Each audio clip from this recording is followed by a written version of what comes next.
दृष्टि आईएएस के in focus programme में एक बार फिर आपका स्वागत है। मेरा नाम है मनीष। हाल ही में देश के गृह मंत्री अमित शाह ने कहा है कि भारत म्यांमार सीमा को पूरी तरह से फेंस करने के बारे में विचार कर रहा है ताकि म्यांमार से अवैध आप्रवासन को रोका जा सके।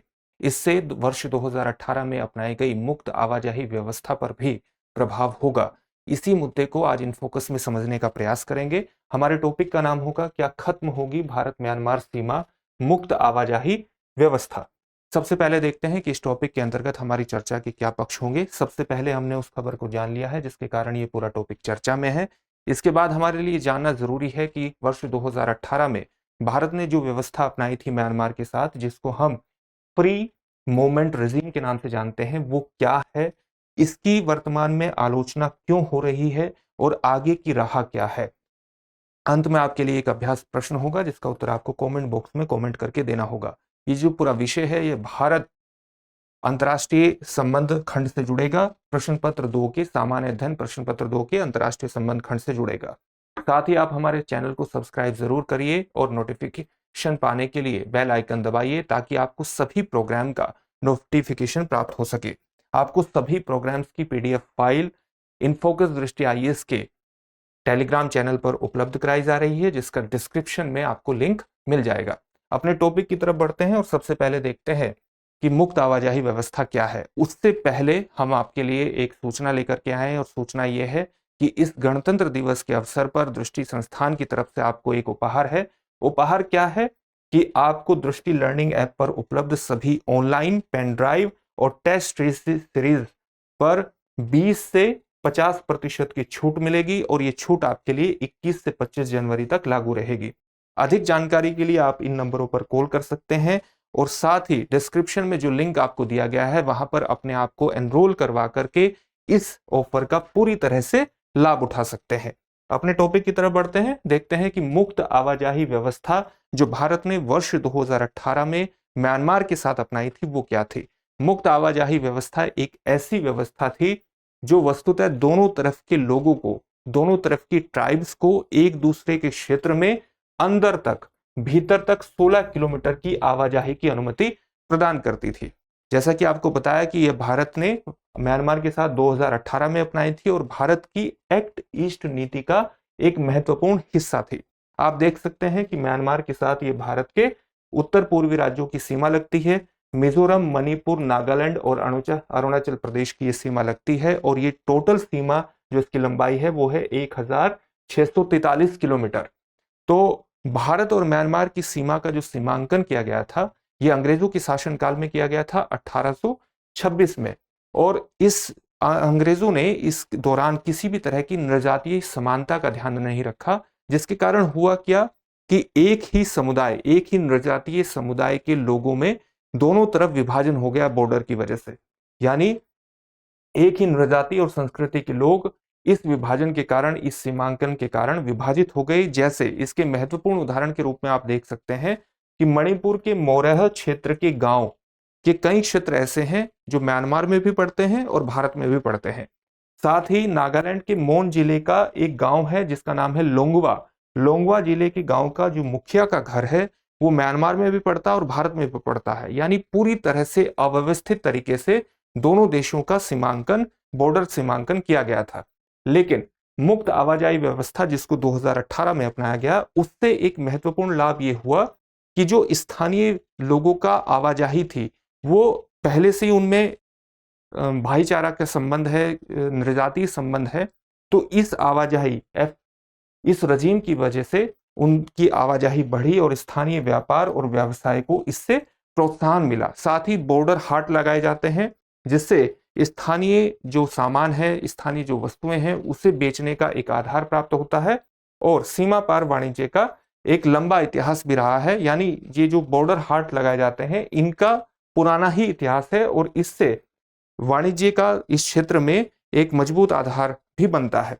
स्थानीय आजीविका का एक महत्वपूर्ण आधार का निर्माण करते हैं। आप जानते हैं कि एक क्षेत्र दुनिया के बाकी विकसित क्षेत्रों से काफी दूरस्थ स्थानों पर स्थित होने के कारण इस तरह के बाजार विशेष रूप से मदद करते हैं। साथ ही म्यांमार के सीमावर्ती क्षेत्रों के लोगों के लिए भारतीय शहर में जो स्वास्थ्य और शिक्षा सुविधाएं प्रदान की जाती हैं, जो व्यावसायिक सुविधाएं प्रदान की जाती हैं, वो उनके लिए सहूलियत ज्यादा है क्योंकि उनके ज्यादा निकट है। तो फ्री बॉर्डर रजीम यानी मुक्त आवाजाही व्यवस्था का एक लाभ यह हुआ कि इस क्षेत्र में व्यापार और वाणिज्य को इसने प्रोत्साहन दिया और दोनों ही तरफ के लोगों को इससे फायदा हुआ। तो आलोचना इसकी अब क्यों हो रही है? आलोचना इसके कारण हो रही है, आप जानते हैं कि मई के महीने में मणिपुर में एक संघर्ष की स्थिति उभरी और उस संघर्ष की स्थिति में इस तरह की बातें आई कि भारत में म्यांमार से कुकी चिन लोगों का अवैध आप्रवास हुआ है और उन्होंने एक भूमिका इस संघर्ष में निभाई है, इस तरह की आरोप लगाए गए। साथ ही जो म्यांमार और भारत का बॉर्डर है ये पोरस बॉर्डर है यानी छिद्रात्मक सीमा है, उसके कारण यहाँ पर अवैध आप्रवासन होता है, मादक पदार्थों की तस्करी होती है और हथियारों का भी लेन देन होता है, जिससे व्यवस्था को बनाए रखने में मुश्किल होती है। 1 फरवरी 2021 में म्यांमार में सैनिक तख्तापलट हुआ और सैनिक तख्तापलट के बाद जुंटा द्वारा यानी वहां की आर्मी द्वारा इस क्षेत्र के कुकी जिन लोगों का उत्पीड़न किया गया, जिससे बहुत बड़ी मात्रा में मणिपुर में और मिजोरम में लोगों का आप्रवासन हुआ। जैसे मिजोरम द्वारा 40,000 से अधिक शरणार्थियों के लिए शिविर बनाए गए। हालांकि इन शिविरों को बनाने की भारत सरकार द्वारा मनाही की गई थी, लेकिन उसके बावजूद शिविर बनाए गए क्योंकि इनके नृजातीय संबंध हैं और ये उन्हें अपना भाई मानते हैं। उसी तरह से मणिपुर में भी हाल ही में बड़ी संख्या में अवैध आप्रवास हुआ है और राज्य द्वारा गठित समिति के अनुसार वर्ष 2023 में 2187 अवैध अप्रवासी रह रहे हैं। साथ ही ये आंकड़ा कई रिपोर्ट्स के अनुसार ये आंकड़ा 6,000 से 10,000 के आसपास है। एक महत्वपूर्ण रिसर्च पेपर प्रकाशित हुआ था Centre for Land Warfare Studies का, जो ये बताता है कि United Nation Liberation Front, People's Liberation Army, United Liberation Front of Assam, National Socialist Council of Nagaland और कुकी एवं जोमीज के छोटे छोटे समूह म्यांमार के काचिन और चिन राज्यों में शिविर बनाए हुए हैं, जिससे उन्हें एक आधार प्राप्त होता है, हथियार प्राप्त करने में मदद मिलती है और वहां पर वे प्रशिक्षण भी प्राप्त करते हैं। प्रशिक्षण और अपने आप को मजबूत बनाने के लिए मादक पदार्थों की तस्करी में भी वो सम्मिलित रहते हैं। यानी इनके द्वारा पूरी तरह से एफएमआर यानी फ्री मूवमेंट रेजिम का, मुक्त आवाजाही व्यवस्था का निरंतर दुरुपयोग किया गया और इसके कारण भारत के उत्तर पूर्वी क्षेत्रों में एक समस्या पैदा हुई। हाल ही के एक आंकड़े के अनुसार Manipur narcotics, drugs and psychotropic substance act के तहत 500 मामले वर्ष 2023 में दर्ज किए गए, जिसमें से 625 गिरफ्तारियां हुई।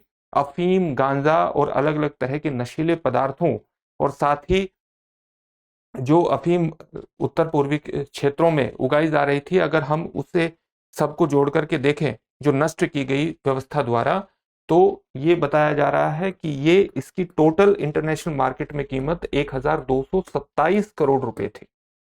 तो ये बताता है कि किस प्रकार से एफएमआर व्यवस्था का एक दुरुपयोग सुनिश्चित हुआ और इसी कारण से इस पर सवाल उठाए गए। तो आगे की राह क्या होनी चाहिए? क्या एफएमआर व्यवस्था को पूरी तरह से समाप्त कर दिया जाना चाहिए और म्यांमार बॉर्डर की पूरी तरह से फेंसिंग कर दी जानी चाहिए? एक्सपर्ट्स का ये मानना है कि जो फ्री मूवमेंट रेजिम है, मुक्त आवाजाही व्यवस्था है, इसकी बेहतर विनियमन की आवश्यकता है।